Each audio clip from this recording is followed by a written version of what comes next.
இன்றைக்கி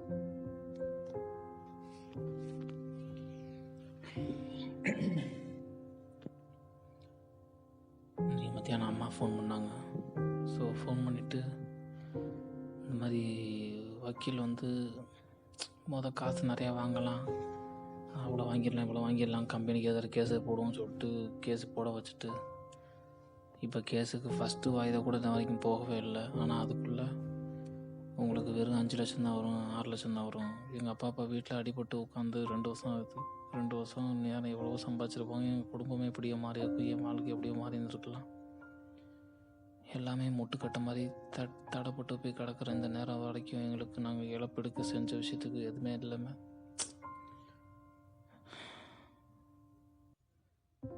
இந்த மணி நேரத்தில் தான் வெறுப்பாகிற மாதிரி இருக்குது. என்னடா என் வாழ்க்கை வாழ்ந்துட்டுருக்கேன் நான். ஏன்னா கம்பெனிக்காரனால என்ன வேணால் செய்ய முடியுங்களா?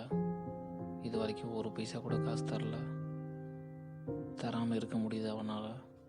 தான் கம்பெனியில் வேலை பார்க்குற ஒருத்தவருக்கு அடிபட்டு கால் இழந்து கிடக்காருன்ற அந்த ஒரு குற்ற உணர்ச்சி கூட இல்லாமல் எங்களை அப்படி படுத்தி வச்சுருக்காங்க. இப்போ வரைக்கும் இன்சூரன்ஸ் காசு கூட எங்கள் கையில் அவங்க கொடுக்கவே இல்லை. எங்களால் அதை போய் தட்டி கேட்கவும் முடியலை, தட்டி காசை வாங்கவும் முடியல. ஹெல்ப் பண்ணுறதுக்கும் சுற்றி முற்றி யாரும் கிடையாது. எவ்வளோ கேவலமான மிடில் கிளாஸில் வாழ்ந்துகிட்ருக்கேன்ல நான்.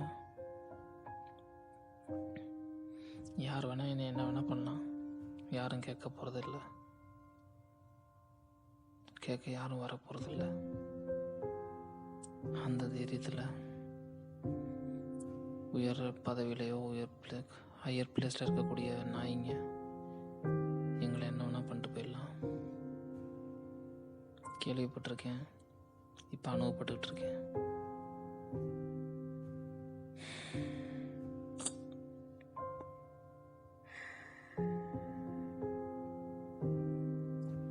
என்ன குற்ற உணர்ச்சியாக இருக்குன்னா, இந்த மாதிரி நிலைமையில் எங்கள் அம்மா அப்பா விட்டுட்டு என்னால் எதுவுமே பண்ண முடியாத நிலைமையில் வாழ்ந்துட்டுருக்கேன்னு.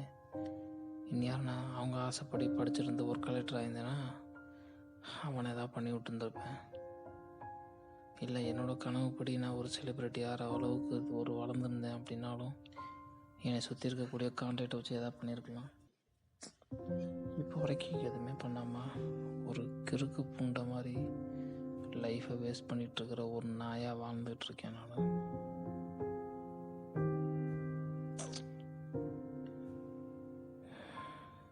என்னோடய வீக்னஸ் இப்போ என்னை சுற்றி நல்லா வாழ்ந்துட்டுருக்கு. என்னோடய வீக்னஸ் தான் நல்லா வாழ்ந்துட்டுருக்கு. என்னோடய ஸ்ட்ராங் உள்ள அமைக்கி கிடக்கு. என்னோடய உண்மையான சைக்காலஜியை போட்டு அமைக்கி வச்சுருக்கு. இன்னும் நான் உருவாக்க ஆரம்பிக்கணும். எவ்வளவோ பேசிட்டேன், ஸோ நான் பேச விரும்பலை. என்ன பண்ணியிருக்கேன் அப்படின்றத நாளையிலேருந்து பண்ணி முடிச்சதுக்கப்புறம் பிளான் பண்ணுறேன். So next week petrol bunk வேலை விஷயமா வேலூர் வரைக்கும் போகிறேன். ஸோ செவ்வாய்க்கிழமை, அதாவது திங்கக்கிழமை விடிய காலையில் போயிட்டு சனிக்கிழமை நைட்டு தான் வருவேன்னு நினைக்கிறேன். அதுக்கு முன்னாடியே கூட எப்போனாலும் வந்துட்டு போகலாம். ஏன்னா ரூமு வந்து அங்கே வாடகை அதிகமாக இருந்துச்சு அப்படின்னா டப்பக்கு நைட்டு தூங்குறதுக்கு இங்கே வந்துடுவேன். இல்லைனா வேலை முடிஞ்சு அப்படின்னா கூட பகல்லையே முன்னாடியே இங்கே வந்துட்டு இருந்துட்டு மறுநாள் கூட போகிற மாதிரி கூட பார்க்கலாம்.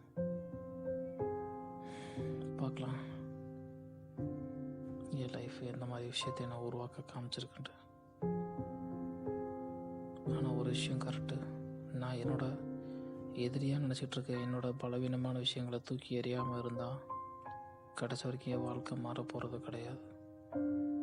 மாறிடும் நம்பி வாழ்ந்துட்டுருக்கிற ஒரு கோழையாக மட்டும்தான் இருந்துகிட்ருக்க போகிறேன்றது தான் நல்லாவே தெரியுது.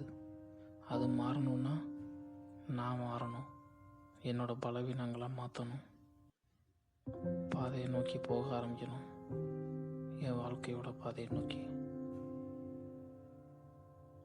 அதில் போக ஆரம்பிக்கிறப்போ கிடைக்கக்கூடிய ஒவ்வொரு அடிகளும் என்னோட ஒவ்வொரு படிகளாக இருக்கும். என்னை சுற்றி உலகம் பெருசாகும். எங்கள் அம்மா அப்பாவோட சந்தோஷமான முகத்தை பார்த்து சந்தோஷப்படுவேன். அவங்க 2 பேரும் எந்த விஷயங்களை சுற்றி இருக்கிறவங்களுக்கு பண்ண நினச்சாலும் அவங்க தைரியமாக பண்ணுவாங்க. அவங்கள நான் பார்த்துப்பேன், என்னோட திறமை பார்த்துப்பேன். பார்க்கலாம்.